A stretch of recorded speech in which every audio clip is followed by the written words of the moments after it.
ఈ వారం మీ గోచార గ్రహగతులు కనుక చూసుకున్నట్లయితే అనుకూలమైన వాతావరణం కనపడుతుంది. ముఖ్యంగా డబ్బు సంపాదన బాగా పెరుగుతుంది. వ్యాపారాల ద్వారా డబ్బులు సంపాదించాలన్న ఆలోచన పెరుగుతుంది.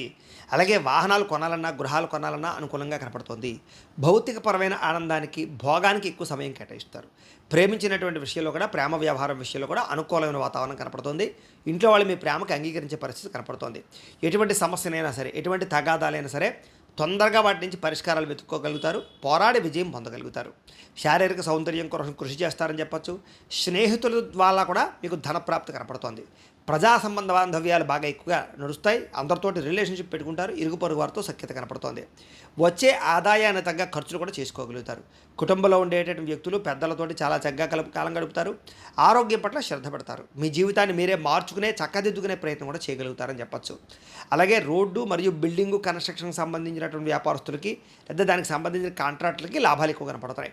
అలాగే మీ పిల్లల్ని పెంచేటటువంటి విషయంలో కూడా ఎక్కువ జాగ్రత్తలు తీసుకోవడం ద్వారా కొంచెం తత్తు జాగ్రత్తలు తీసుకుని పిల్లలకి సంబంధించి అభివృద్ధి కోసం ప్రోకలాడతారని చెప్పచ్చు. అలాగే పిల్లలకు సంబంధించి ఉద్యోగాలు, వివాహాలకు సంబంధించి ప్రయత్నాలు సఫలీకృతం అవుతాయి. వ్యవసాయదారులకి పంట లాభాలు, ఆదాయ లాభాలు కనపడుతున్నాయి. మీరు ఆశించిన దానికన్నా పురోగతి అయితే బ్రహ్మాండంగా కనపడుతోంది. అయితే దుబారా ఖర్చులు ఖచ్చితంగా తగ్గించుకోవాలి. ముఖ్యమైనటువంటి వస్తువులు కొనుగోలు చేసుకునే ప్రయత్నం చేయడమే చేయండి తప్ప అనవసరమైన వస్తువులు కొనకండి. వాహనాలు కొనేటప్పుడు జాగ్రత్త తీసుకోండి. వ్యాపారాల కోసం, గృహాల కోసం, వాహనాల కోసం చేసే రుణాలు మాత్రం కలిసి వస్తాయి. దుబారా కోసం చేసే రుణాల వల్ల ఇబ్బందులు పడతారు. జాగ్రత్త. నిరుద్యోగులకి ఆపద్ధర్మ ఉద్యోగాలు ఉన్నాయి, అంటే తాత్కాలిక ఉద్యోగాలు వస్తాయి.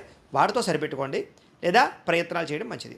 ప్రైవేటు ఉద్యోగస్తులందరూ కూడా మీ స్థాయి పెరుగుతుంది. ఉద్యోగాల్లో మార్పులు అనుకూలిస్తాయి. కంపెనీలు మారాలనుకున్నా, ఏమైనా మారాలనుకున్నా ఇష్టమైన వాళ్ళతోటి శారీరక కలయికలు, భోగాలు అనుభవించే అవకాశాలు కనపడుతూ ఉన్నాయి. అలాగే భూముల యందు, గృహాల యందు, బంగారం యందు, ఫిక్స్డ్ డిపాజిట్ల యందు, షేర్లను పెట్టేటటువంటి పెట్టుబడులు అయితే వృద్ధి అవుతాయి. అలాగే వ్యాపార విషయంలో కూడా కొత్త మెలకువలు నేర్చుకోగలుగుతారు. కుటుంబంలో ఉండేటటువంటి సమస్యలను కూడా చక్కగా పరిష్కరించుకోగలుగుతారు. అన్యోన్యతలు ఏర్పడతాయి. ప్రేమానురాగాలు ఏర్పడతాయి కుటుంబం పట్ల. ఎన్ఆర్ఐలు అంటే ఇతర దేశాల్లో ఉండే భారతీయులందరూ కూడా ఆర్థిక వృద్ధి, స్థాన మార్పు, ఉద్యోగ మార్పులు చక్కగా అనుకూలిస్తాయి. వివాహం విషయంలో కూడా మంచి నిర్ణయాలు అయితే తీసుకోగలుగుతారు. అలాగే సంతానం విషయంలో కూడా సంతాన ప్రయత్నాలు చేసిన వాళ్ళకి ఖచ్చితంగా సంతానాలు కలిగే అవకాశాలు, ఐవీఎఫ్ ట్రీట్మెంట్ సక్సెస్ అయ్యే అవకాశాలు ఉన్నాయి. అలాగే ప్రేమికుల మధ్య ఉండేటటువంటి అనుమానాలు తగ్గుతాయి. వివాహ ప్రయత్నాలు ఫలిస్తాయి. అనుకున్నది సాధించడానికి బాగా తాపత్రయపడతారు. కఠినంగా శ్రమిస్తారని చెప్పచ్చు.